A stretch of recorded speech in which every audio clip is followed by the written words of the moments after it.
അധ്യാപകർക്ക് നേരെ കൊലവിളി നടത്തിയ +1 വിദ്യാർത്ഥിയെ സ്കൂളിൽ നിന്ന് സസ്പെൻഡ് ചെയ്തു. അടുത്ത ദിവസം ചേരുന്ന PTA മീറ്റിംഗിൽ തുടർ നടപടികൾ ആലോചിക്കും. മൊബൈൽ ഫോൺ വാങ്ങിവെച്ചതിനാണ് അധ്യാപകർക്ക് നേരെ വിദ്യാർത്ഥി കൊലവിളി നടത്തിയത്. ആനക്കര ഗവർണർ ഹയർ സെക്കൻഡറി സ്കൂളിലാണ് സംഭവം.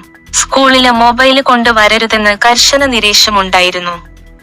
ഇത് ലംഘിച്ച വിദ്യാർത്ഥിയിൽ നിന്ന് അധ്യാപകന് മൊബൈൽ ഫോൺ പിടിച്ചു. അധ്യാപകന് ഫോൺ പ്രധാനാധ്യാപകന്റെ കൈവശം ഏൽപ്പിച്ചു. ഇത് ചോദിക്കാന് പ്രധാന അധ്യാപകന്റെ മുറിയിലെത്തിയ വിദ്യാർത്ഥി അധ്യാപകനെ കൊന്നുകളയുമെന്ന് ഭീഷണിപ്പെടുത്തുകയായിരുന്നു. തന്നെ മാനസികമായി പീഡിപ്പിച്ചെന്ന് നാട്ടുകാരോട് മുഴുവന് പറയുമെന്നായിരുന്നു ആദ്യം വിദ്യാർത്ഥി പ്രധാനാധ്യാപകനോട് പറഞ്ഞത്.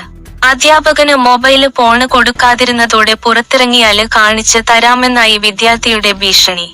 പുറത്തിറങ്ങിയാല് എന്താണ് ചെയ്യുകയെന്ന് അധ്യാപകന് ചോദിച്ചതോടെയാണ് കൊന്നുകളയുമെന്ന് +1 വിദ്യാർത്ഥി ഭീഷണിപ്പെടുത്തിയത്.